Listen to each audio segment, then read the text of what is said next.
This is your daily news report and your second stimulus check update and your stimulus package update as of Friday, November 20th. The University of Chicago reports that 1 million Americans fell below the poverty line in October alone. Treasury Secretary Steven Mnuchin wants the Federal Reserve to give back the $455 billion of unspent money from the previous stimulus package so that we can use that money to help American families. The Federal Reserve, they responded by saying that they don't think that's a good idea because they need that money for their own programs just in case. Treasury Secretary Steven Mnuchin said this Friday morning that he's going to work with the Democrats to create a targeted stimulus bill. The hand recount in Georgia, that has now been completed. The results, they confirm Joe Biden's narrow lead over President Trump. Party leaders from the House and Senate, they got together yesterday to make progress on the government funding bill. Joe Biden said, and this is his direct quote, "I am not going to shut down the economy, period.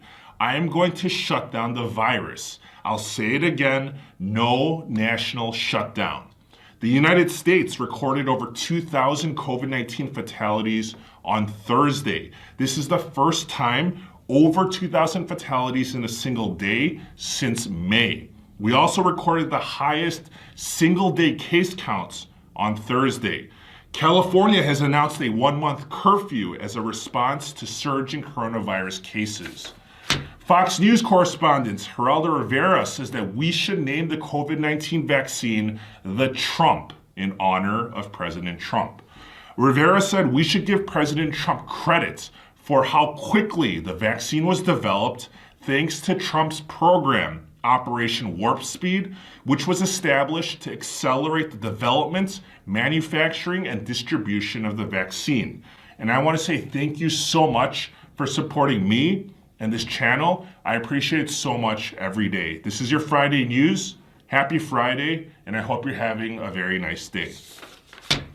Just so you know, there are hundreds of billions of dollars of unspent money from the previous stimulus package. There is $138 billion of unused money from the Paycheck Protection Program. That's the PPP. There is also $455 billion of unspent money that was given to the Federal Reserve. And just to put that into perspective, the whole stimulus check program, the last one, that cost $300 billion. With the unspent money from just those two programs alone, we could issue 2 stimulus checks. Treasury Secretary Steven Mnuchin asked the Federal Reserve on Thursday to return the $455 billion of unused money so that we could reassign those funds to help out American families. Jerome Powell, the Federal Reserve Chairman, said that he doesn't think that's a good idea because that money serves an important role to our vulnerable economy as a backstop just in case. Powell says that the Federal Reserve's lending programs remain necessary and opposes giving the money back. Americans, we could really use that money right now because more people are falling into poverty. A study from the University of Chicago shows that 7 million Americans have fallen below the poverty line since May.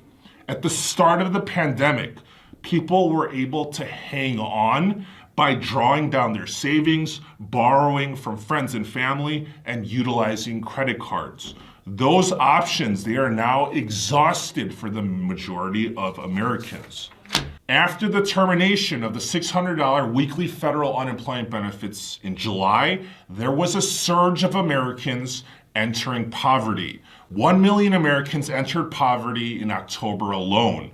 This trend is expected to continue as COVID-19 is accelerating and bringing new lockdowns and restrictions, which will cause more economic hardship. On record, there are currently 15 million unemployed Americans, but in reality, there are many more than that. If you've been out of a job long enough, you're considered to be not looking for work, and you are considered to have left the labor force. So you don't even count as unemployed. While more Americans are falling into poverty, the politicians continue wasting time playing the blame game. The leader of the Republicans in the House, Kevin McCarthy, says that the only person stopping the stimulus package from reaching tens of millions of Americans is Nancy Pelosi. McCarthy's exact quote on Thursday was, "Things are still at the same place. There's one roadblock. There's one big wall that stopped this the entire time, and it's Nancy Pelosi." The leader of the Democrats in the Senate, Chuck Schumer, said the only one who has refused to lift a finger on COVID-19 relief, even refusing to take part in the negotiations, has been Senator McConnell. While the party leaders, they're playing the blame game, Treasury Secretary Steven Mnuchin is trying to get things moving again. Mnuchin said this Friday morning that he will work with the Democrats and draft a targeted stimulus package. Mnuchin is meeting with Republican leader Mitch McConnell today before sitting down with Pelosi and Schumer. In political news, the hand recount of the presidential race in Georgia is now complete and confirms Joe Biden's narrow lead over President Trump. The Secretary of State of Georgia, Brad Raffensperger, said that most counties saw no change in their final tally. Raffensperger said that the highest error count in any county's recount was less than 1%. Going into the recount in Georgia, Biden held a lead of 14,000 votes. After the recount, Biden's lead dropped to 12,284. The Democrat and Republican leaders from the House and Senate, they all got together yesterday on Thursday. That means that the leaders of the House, Nancy Pelosi and Kevin McCarthy, and leaders of the Senate, Mitch McConnell and Chuck Schumer, they got together to work on the government funding bill. Both parties, they are cooperating, and they have decided not to combine the stimulus bill and the government funding bill. Regarding the COVID-19 news, in the United States, we reported 187,833 new cases and 2,015 fatalities on Thursday. This is according to Johns Hopkins University. This surpasses the previous all-time high of 177,244 cases reported on November 13th. We also hit a record high for hospitalizations as well.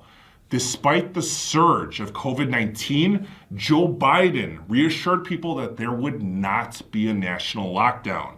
Biden's exact quote was, "I'm not going to shut down the economy, period. I'll say it again, no national shutdown." However, we are witnessing more states, counties, and cities returning to lockdowns or enforcing restrictions by their governors. In California, Governor Newsom announced a one-month curfew to prevent the further surge of COVID-19. The curfew goes into effect on Saturday from 10 p.m. to 5 a.m. in purple tier counties and will last for 1 month. 41 of 58 counties are in purple tier status. That's the news for today. If you found this report informative, please subscribe. I'll keep you updated, I'll save you the time, and I'll give you any advice when applicable. Thank you so much, and happy Friday.